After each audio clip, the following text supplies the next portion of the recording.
আসসালামু আলাইকুম। নরসিংদী থেকে মেহেদি হাসান আছি আপনাদের সাথে। তো আজকে আমরা একটা কাজ করতেছি, কাজটা দেখাই। সবসময় তো প্রায় মানুষ মিস্ত্রিতে খালি দোষ দেয়। তো কাজটা মানে মালিকের অনেক প্রতিবন্ধকতা থাকে, যার কারণে অনেক সময় ভোগান্তিটা কিন্তু শেষ পর্যন্ত মালিকেরই হয়। আজকে যে আমরা কাজ করতেছি এটা হচ্ছে বাথরুমটা। এখানে ওই যে শুধু এইটাতে একটা কমোডা ছিল আর গোসলখানা ছিল। এখন এই পাশেও শুধু একটা গোসলখানা ছিল বড়। তো এই পাশে পার্টিশন করে দুইটা গোসলখানা করছে, এই পাশে একটা এই পাশে একটা। তো এটা একটা মহিলা মাদ্রাসা, যার কারণে মানে পার্টিশন করা জায়গা অল্প হলেও শুধু একটা শাওয়ার আর একটা বালতি টেপ থাকবে।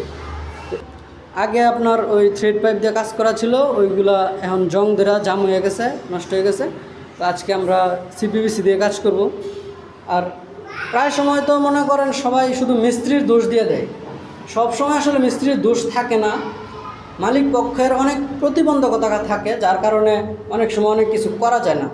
এই যে এই পাশে যে একটা কমোডা ছিল দেখেন, এই যে ফ্লোরের উপর দিয়ে পাইপ দিয়ে দিছি, ফ্লোরের উপর দিয়ে পাইপ দিয়ে শুধু একটা এলবো দিয়ে উপরে উঠে কমোড বসায় দিছে। তো মোটামুটি এখানে এত পরিমাণ উঁচা হয়েছে। এই যে বর্ডারটা দেখতেছেন, এটা হচ্ছে মানে আগের কমোডা ছিল, এটা আমরা ভাঙছি। ওই আগের কমোডের বর্ডারে এটা মিনিমাম 1-1.5 ফুট উঁচা হয়ে গেছে।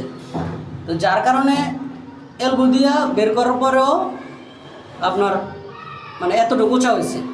তো ওইটা আসলে এক ধরনের মিস্ত্রিরও ব্যর্থতা আছে, কারণ উনি হয়তো মালিক পক্ষরে বুঝাইতে পারে নাই। আর মালিক পক্ষ যখন ছিল, উনি এই যে এখন যে কাজ করতেছে এটা হচ্ছে আমার বন্ধু মামুনের।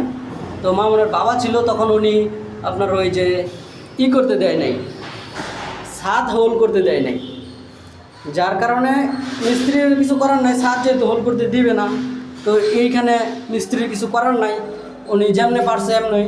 তো আমরা এখন মামুনের বাবা নাই, মামুনরা আমরা বুঝাইছি যে এটা আমরা হোল করে দিই। তো আমরা কোরকাটার দিয়ে হোল করে তারপর এখানে নিচে লং ট্রাপ দিয়ে দিব আর কি। তো মিস্ত্রি আমরা বুঝাইতে পারছি, উনি হয়তো বুঝাইতে পারেন নাই, ওটা ওনার ব্যর্থতা। তো মালিক পক্ষ যেহেতু অনেক সময় অনেক ধরনের মানে তাদের একটা প্রতিবন্ধকতা থাকে, ওনারা দেয় না। ছাদখানা করলে মনে করে যে অনেক কিছু হয়ে যাবে, আসলে এমন কিছু না। এই যে বন্ধু মামুন, তার বিল্ডিং, তার বাবা যে সময় ছিল তখন মানে হয়তো উনি ছাদ হোল করতে দেয় নাই। সে এখন আমরা মামুনটা বুঝাইছি যে এটা দিলে ভালো হবে, সেও মানে বুঝছে জিনিসটা।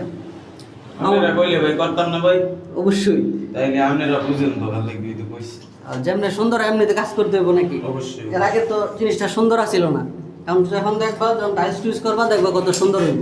হ্যাঁ, আমরা সব করতাম না, লাগে